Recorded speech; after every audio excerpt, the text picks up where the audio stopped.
Hello students, welcome to your English class. आज हम पढ़ने वाले हैं आपकी बुक हनी कॉम का चैप्टर नंबर 1, द 3 क्वेश्चन।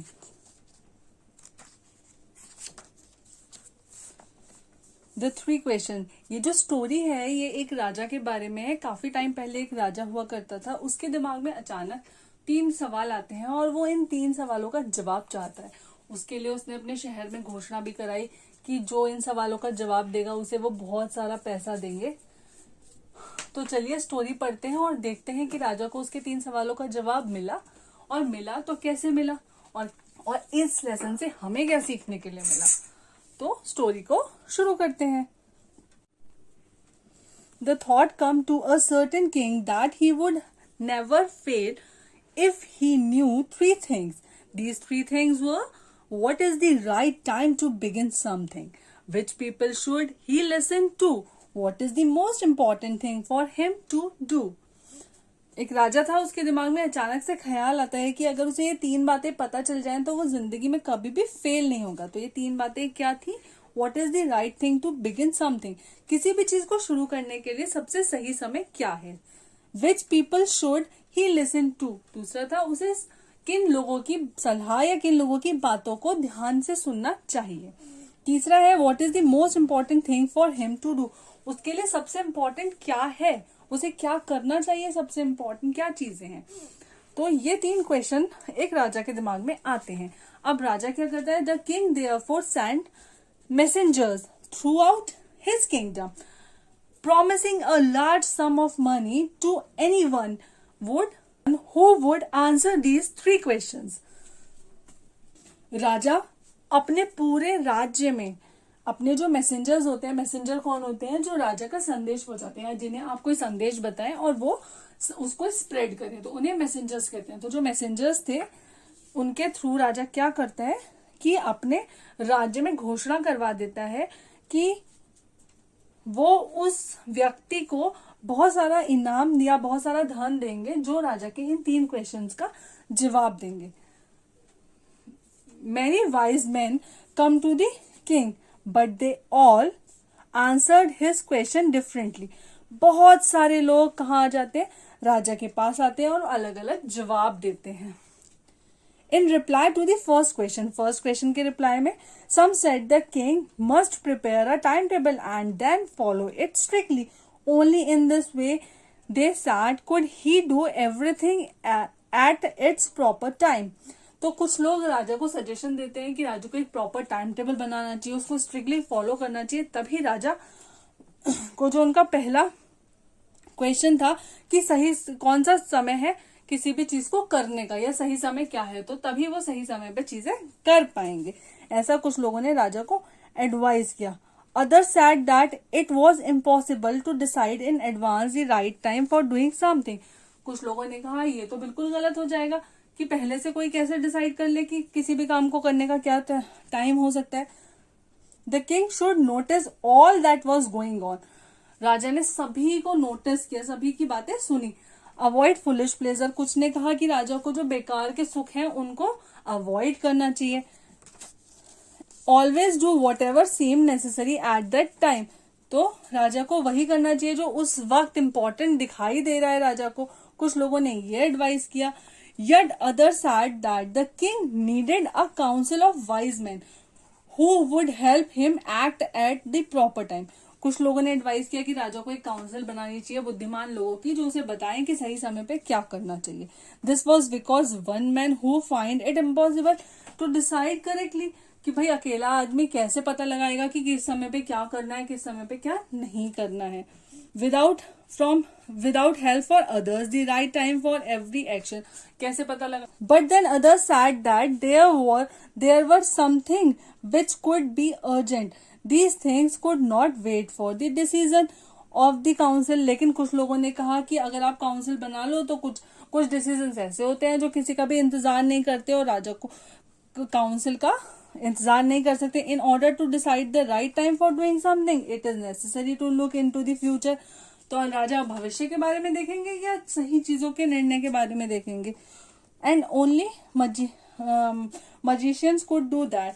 तो कुछ ने कहा कि सिर्फ जादूगर ही ऐसा कर सकते हैं कि कौन से टाइम पे क्या करना है पहले से पता लगा के रख लें और सही चीजें कर लें, तो राजा को मजिशियन के पास जाना चाहिए। तो हर किसी ने अपनी तरह से अलग अलग एडवाइजेस दी पहले क्वेश्चन के regarding. In their answer to the second question, some said that the people most necessary to the king were his counselor, others said the priest, and few other chosen the doctor, and yet others said that his soldiers were the most necessary. अब जो second question का answer था उसमें कुछ लोग कहते हैं कि राजा को क्या करना चाहिए कि जो काउंसलर्स हैं उनकी बात सुननी चाहिए क्योंकि वो सबसे इंपॉर्टेंट पर्सन होते हैं। कुछ ने कहा नहीं नहीं, प्रीस्ट की बात। प्रीस्ट कौन होता है? प्रीस्ट होते हैं वो लोग जो मतलब मंदिर के पुजारी या फिर चर्च में जो फादर होते हैं, उन ऐसे सब लोगों को जो नेक्स्ट टू गॉड माने जाते हैं उनको प्रीस्ट कहा जाता है। तो कुछ लोगों ने कहा कि भाई आपको प्रीस्ट की सुननी चाहिए, कुछ ने कहा नहीं नहीं आपको डॉक्टर्स की सुननी चाहिए क्योंकि वो सर भाई लोगों की जान बचाते हैं। तो हर किसी की अपनी अलग अलग एडवाइजेस थी। एंड यट अदर्स सेड, कुछ ने कहा नहीं आपको सोल्जर्स की सुननी चाहिए बिकॉज सोल्जर्स आपकी आर्मी है और आपका हर डिसीजन फॉलो करते हैं, तो आपको सोल्जर्स का ध्यान रखना चाहिए। तो हर किसी ने अपने अलग अलग आंसर्स राजा को दिए। टू द थर्ड क्वेश्चन, अब जो तीसरा क्वेश्चन था राजा का उसका जो आंसर मिला राजा को वो भी यही था कि आपको साइंस को चूज करना चाहिए, कुछ ने कहा आपको फाइटिंग को चूज करना चाहिए, कुछ ने कहा आपको रिलीजियस वर्शिप को चूज करना चाहिए। तो राजा को जो तीनों क्वेश्चन के आंसर थे वो सब बहुत ही डिफरेंटली मिले और राजा जो था बहुत ही कंफ्यूज हो गया। बोला वो ये सोचने लगा कि अब मैं क्या करूं क्योंकि कुछ भी आंसर सिमिलर नहीं है, कोई भी एक सी बात नहीं कर रहा। At last as the answer to his questions were so different the king was not satisfied and gave no reward. तो लास्ट में क्या होता है कि राजा जो था वो उसको बहुत अलग अलग आंसर्स मिले थे, तो राजा बिल्कुल भी सेटिस्फाई नहीं था और उसने किसी को भी कोई भी रिवॉर्ड ही नहीं दिया। Instead he decided to seek the advice of a certain hermit who was widely known for his kingdom. अब राजा ने इन सब के बजाय, इंस्टेड का मतलब होता है जो भी चीजें हैं उसको छोड़कर किसी दूसरी चीज को अडॉप्ट करना। तो इनके बजाय राजा ने क्या करना बेहतर समझा, राजा ने सोचा कि उसके जो राज्य है उसमें एक वाइज हर्मिट रहता है। हर्मिट क्या होता है? हर्मिट होता है एक पर्सन जो सारी सुख सुविधाओं को छोड़कर, सारे आरामों को छोड़कर लोनली किसी जंगल में या कहीं दूर रहता है जहां पे कोई सुख सुविधाएं नहीं है, तो उसे हम हर्मिट कहते हैं या फिर उन्हें हम हिंदी में संत कहते हैं। तो राजा ने अपने राज्य में एक बहुत ही बुद्धिमान संत के बारे में सुना हुआ था, तो राजा सोचता है कि इन सब चीजों को छोड़ के अब मुझे क्या करना चाहिए, मुझे संत के पास जाना चाहिए और मुझे उससे एडवाइस लेनी चाहिए। The hermit lived in a wood which he never left, he saw no one but simple people and so the king put an ordinary clothes before he reached the hermit huts. The king left his house with his bodyguards and went and alone. तो जो hermit था वो कहाँ रहता था? जंगल में रहता था। ये जो वुड है इसका मतलब होता है जंगल। तो राजा जो था वो कहाँ रहता था? जंगल। हर्मिट जो है वो जंगल में रहता था और जो हर्मिट था उसने कभी भी वो जंगल को छोड़ा नहीं था। मतलब किसी को अगर उससे मिलना होता था तो उसे खुद हर्मिट के पास जाना पड़ता था। हर्मिट कभी भी किसी से मिलने नहीं आता था। तो और जो हर्मिट था वो सिर्फ ऑर्डिनरी लोगों से मिलता था, साधारण लोगों से मिलता था। वो राजा से या मंत्रियों से या एक्स्ट्रा ऑर्डिनरी लोगों से बिल्कुल भी नहीं मिलता था। वो सिंपल पीपल से मिलना पसंद करता था। तो राजा जो थे उन्होंने ऑर्डिनरी क्लोथ्स पहने और वो पहुंच गए कहा? हर्मिट की हट के पास। और हर्मिट की हट से थोड़ी सी दूरी पे राजा ने क्या काम किया? राजा ने अपने हॉर्सेस को, अपने बॉडीगार्ड्स को वहीं पर छोड़ दिया और राजा चला गया कहा? अकेला हर्मिट की हट की तरफ।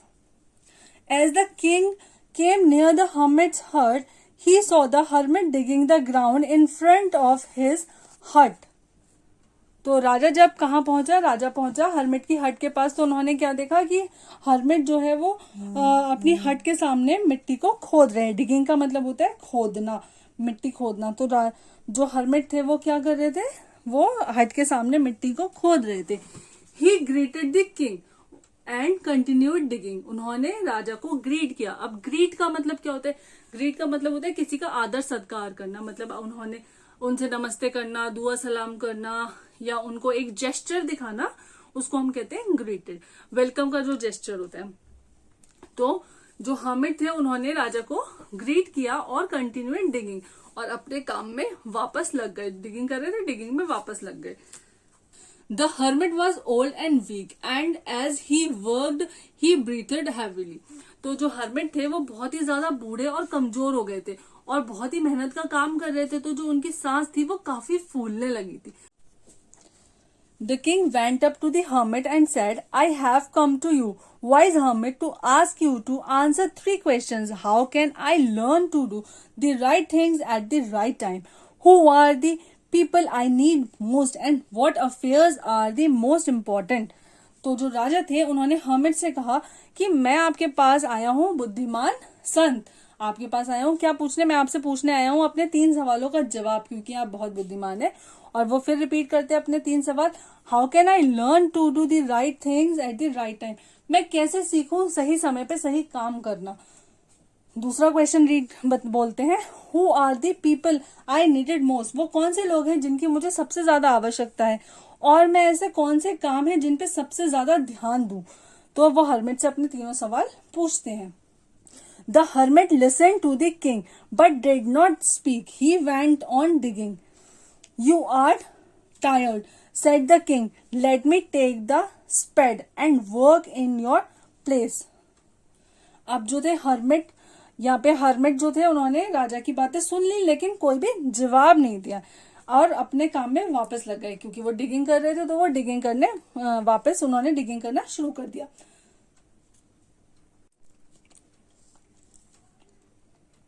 You are tired, said the king, let me take the spade and work in your place. राजा ने कहा आप बहुत थके हुए लग रहे हैं, मैं आपकी जगह काम कर लेता हूँ। Let me take the spade, मुझे फावड़ा दीजिए। स्पैड का मतलब होता है फावड़ा, जिससे हम कुछ भी खुदाई करते हैं। आप लोगों ने देखा होगा कुछ इस तरीके से होता है। तो उन्होंने कहा कि आप मुझे फावड़ा दो और मैं खुदाई करता हूँ, आपकी जगह काम करता हूँ। Thanks, said the hermit, giving the king his spade. Then he sat down on the ground. Thanks, धन्यवाद कह के हर्मिट ने क्या था, अपना जो फावड़ा था वो राजा को दे दिया और खुद कहाँ बैठ गए, जमीन पर बैठ गए। When the king had dug 2 beds, राजा ने जब 2 क्यारियां, बेड्स का मतलब होता है कि बेड जैसी एक जगह जहां पर हम बीज वगैरह बोते हैं, उसको क्यारियां कहते हैं हिंदी में। तो राजा ने 2 क्यारियां खोद ली थी। He stopped and repeated his question, राजा रुका और उसने अपने जो क्वेश्चन है उन्हें रिपीट किया। The hermit gave no answer but stood up, hermit ने कोई भी जवाब नहीं दिया लेकिन खड़े हो गए। Stretching out his hands for the spade and said, now you rest and let me work. Hermit थे वो खड़े, उन्होंने कोई जवाब नहीं दिया और वो खड़े हो गए और अपने जो हाथों को थे वो खींचकर फावड़ा पकड़कर बोले कि अब तुम रेस्ट करो, मैं अपना काम खुद करता हूं। But the king did not give him the spade and continued digging, लेकिन जो राजा थे उन्होंने वापस से फावड़ा हर्मिट को नहीं दिया और वापस खुदाई करने लगे। क्यों नहीं दिया? इसलिए नहीं दिया क्योंकि हर्मिट जो थे काफी बूढ़े थे और राजा नहीं चाहते थे कि हर्मिट काम करे, क्योंकि राजा को दिखाई दे रहा था कि हर्मिट बहुत ज्यादा थके हुए हैं, उनकी सांस फूल रही है काम करने से। तो राजा ने खुद काम करना बेहतर समझा। 1 hour passed, then another. The sun went down behind the trees, and at last the king stuck the spade into the ground and said, I came to you, wise men, for an answer to my questions. If you can give me no answers, tell me so, and I will return home. अब जो थे राजा, उन्होंने खुदाई करनी शुरू करी। 1 घंटा बीता, 2 घंटे बीते, धीरे धीरे सन जो था वो पेड़ों के पीछे छुप गया और राजा जो थे वो भी काफी थक गए थे। और राजा ने जो फावड़ा था उसे जमीन में फेंक कर हर्मिट से कहा कि मैं आपके पास बुद्धिमान व्यक्ति आया था अपने क्वेश्चंस का जवाब लेने। अगर आपको मेरे क्वेश्चंस का जवाब नहीं देना तो आप मुझे बता दो, मैं अपने घर चला जाऊंगा। राजा ने ऐसा कहा हर्मिट से। अब क्योंकि राजा बहुत परेशान थे, वो तो ये चाहते थे कि किसी भी तरह से उन्हें उनके सवालों का जवाब मिल जाए। बट आपको क्या लगता है, राजा को उनके सवालों का जवाब मिलेगा? Here comes someone running, said the hermit. अब क्या था, हर्मिट ने कहा कि देखो कोई दौड़ता हुआ आ रहा है। ठीक है, तो हर्मिट ने ये कहा और राजा ने पलट कर देखा। ये था हमारी स्टोरी का फर्स्ट पार्ट। इसका सेकंड पार्ट, यानी इसका जो कंटिन्यूड पार्ट है, सेकंड पार्ट में आपको देखने को मिलेगा और उसमें आपको पता चलेगा कि राजा को उनके तीनों सवाल के जवाब मिले, और मिले तो राजा क्या उससे सेटिस्फाइड थे, राजा को क्या समझ में आ गया था उन तीनों सवालों का मतलब। तो अगर आपको मेरा वीडियो अच्छा लगा हो तो प्लीज मेरे वीडियो को लाइक कर दीजिएगा और मेरे चैनल को सब्सक्राइब किए बगैर मत जाइएगा। Thank you, thanks for watching.